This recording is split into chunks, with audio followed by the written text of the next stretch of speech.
तेजपुर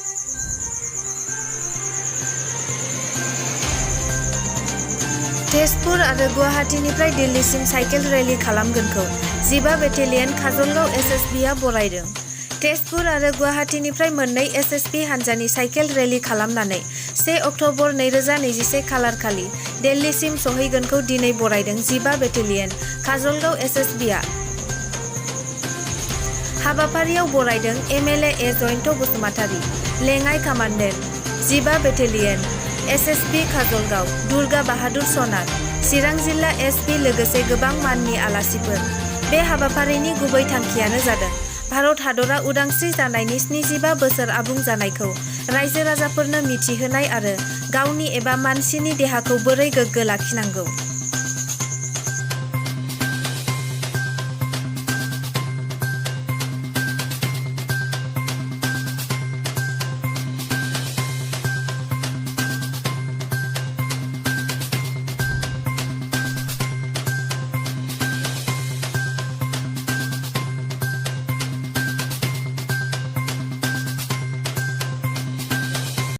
স্থিত এই কেম্পত দুটা ফ্ৰণ্টিয়াৰ, তেজপুৰ ফ্ৰণ্টিয়াৰ আৰু গুৱাহাটী ফ্ৰণ্টিয়াৰ, সেই দুটা ফ্ৰণ্টিয়াৰৰ চাইক্লিষ্টবিলাকে আজি এইটো মানে পইণ্টত আহি পাইছে।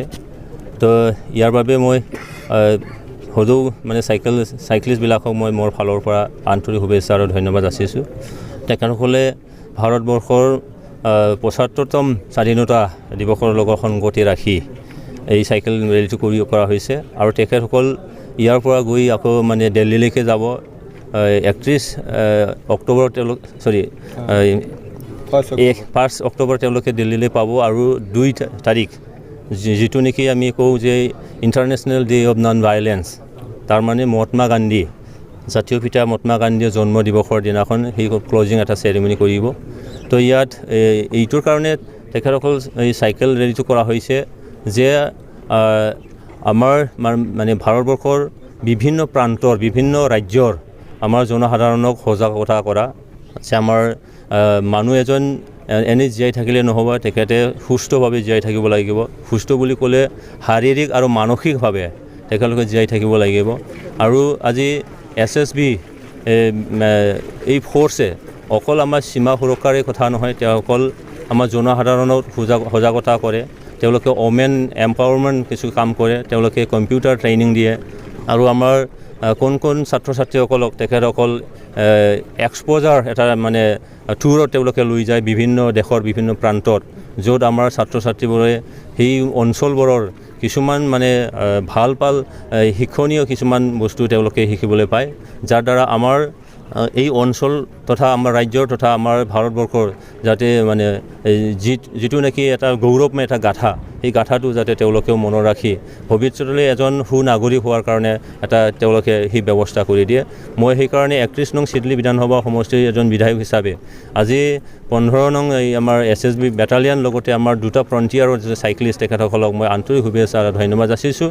তেখেতসকল মহৎ এটা কাম আমাৰ জনমানসত কৰি দেখুৱালে আৰু এই চাইকেল ৰেলীৰ দ্বাৰা আমাৰ ভাৰতবৰ্ষৰ বিভিন্ন প্ৰান্তৰ আমাৰ জনসাধাৰণে যাতে সজাগতা হয় আৰু ভাৰত মাতাক মানে যাতে আমি শুশ্ৰূষা কৰিব পাৰোঁ, আমি তাক মানে আমি সেৱা কৰিব পাৰোঁ, এই এটা মানস যাতে জাগাই উঠে, তাৰ বাবে মই তেখেতসকলক মোৰ ফালৰ পৰা আন্তৰিক শুভেচ্ছা আৰু ধন্যবাদ যাচিছোঁ। आज 15 बटालियन में हमने तेजपुर फ्रंटियर के साइकिल टीम और गुवाहाटी फ्रंटियर के साइकिल टीम को रिसीव किया है, जिसमें हमारे माननीय एमएलए साहब जयंत बसुमतारी साहब भी यहाँ पर उपस्थित है।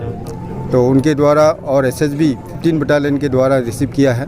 ये साइकिल टीम अलग अलग जगह से अलग अलग डेट में शुरू हुआ था। जैसे तेजपुर फ्रंटियर का 25/8/2021 से शुरू हुआ और फ्रंटियर हेडक्वार्टर तेजपुर के 30 अगस्त 2021 को शुरू हुआ, जो कि गुवाहाटी राजभवन से गवर्नर साहब ने वहाँ से उनका फ्लैग अप किया था। आज हमारे लोकेशन में पहुँची है। ये टोटल 34 दिन का इनका टूर रहेगा और 1/10/2021 को राजघाट पहुँचेंगे। जो सभी अन्य जो बलों के साइकिल टीम ही है वो वहाँ पहुँचेंगे। ये साइकिल रैली का मेन मकसद ये है कि हमने 75वीं साल कंप्लीट कर दिया है। इस खुशी के अवसर पर हम हर जनता को, हर भारत के जनता को ये बताना चाह रहा कि हमने 75वीं साल बहुत सक्सेसफुली कंप्लीट किया है और सभी के नॉलेज में भी हो। इस अवसर पर हमने ये साइकिल रैली रखा है और बाकी ये टीम वहाँ दिल्ली पहुँचने के बाद वहाँ भी होम मिनिस्टर साहब ने रिसीव करेंगे 2 तारीख को, 2/10/2021 को। और यहाँ पर यही हम सभी जनता को यही बताना चाह रहा है कि एसएसबी बॉर्डर में सिर्फ सर्विस सिक्योरिटी ब्रदरहुड का ये मोटो लेकर ही नहीं चल रही है, बल्कि उनके सुरक्षा, उनके मतलब सेवा ये हर तट पर कर रही है। और इसके साथ साथ विभिन्न कार्यक्रम बॉर्डर एरिया हो या यहाँ पर जो अपने यूनिट एरिया में भी हो, उनको मतलब हर स्कीम एसएसबी की तरफ से जो आई है तो उसको देने में पूरे हम क्या कोशिश कर रहे हैं। और ये बता रहे हैं कि हम एसएसबी के साथ आप रहें, हम कंधे से कंधे मिलाकर जनता के साथ चल रहे हैं। आपकी सिक्योरिटी मतलब हम पूरे मतलब दे रहे हैं। इसके मतलब ये है कि हम क्या बोलता है, आप खुश है बॉर्डर में तो हम एसएसबी की जो ड्यूटी जो कर रही है तब हम सफलता हम सोच लेंगे कि हमने सफलता हासिल किया। यही मकसद है कि ये जन जन पर ये जो साइकिल रैली करके और हर मतलब जो कहता पहलू एसएसबी जो कर रही है उसको बताना और हमारे 75वीं साल जो हमने कंप्लीट किया है उसको हर जन को बताना, यही हमारे मुख्य उद्देश्य है। Thank you.